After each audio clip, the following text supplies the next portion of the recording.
ఒక మౌలానా ఎవరైతే ఎంపీ పాకిస్తాన్లో ఉన్నాడో అతను ఇటీవల ఒక ఇంటర్వ్యూ ఇచ్చి ఇంటర్వ్యూలో క్లియర్గా అన్నాడు, మాకు అప్పటి Pakistan army chief Bajwa, ISI chief Faiz Hameed వీళ్ళిద్దరి నుంచి మాకు క్లియర్ కట్ ఇన్స్ట్రక్షన్ ఏమొచ్చింది అంటే ఇమ్రాన్ ఖాన్ అగెన్స్ట్గా ఓట్ వేయాలని నో కాన్ఫిడెన్స్ మోషన్లో. ఇంతకంటే ప్రూఫ్ ఏం కావాలి? సో ఇది చేయడం ద్వారా ఏమైంది, చైనా ఇన్ఫ్లుయెన్స్ తగ్గింది. సో ఒక దేశంలో యుఎస్ పెరిగింది. అండ్ దీనికంటే ముందర చిన్నదే ఆఫ్ఘనిస్తాన్. చాలామంది ఏమంటారంటే ఆఫ్ఘనిస్తాన్ నుంచి యుఎస్ విత్డ్రావల్ అవ్వడం ఓటమి అని అంటారు.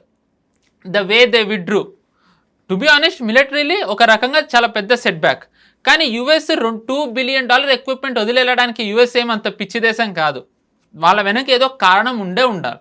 సో అప్పుడు ఆఫ్ఘనిస్తాన్ గవర్నమెంట్లో ఉన్న ఎన్ఎస్ఏ అమ్రుల్లా సాలే అతను ఏమంటాడంటే ఆఫ్ఘనిస్తాన్ అంటే వాళ్ళ నేషనల్ సెక్రటరీ, ఎస్ అప్పుడు హమీద్ కర్జాయ్ గవర్నమెంట్ ఉన్నప్పుడు తాలిబాన్ వచ్చే ముందర వరకు అతను అన్నది ఏంటంటే తాలిబాన్కి ఇప్పటికీ యుఎస్ మంత్లీ పంపిస్తూ ఉంటుంది డబ్బని.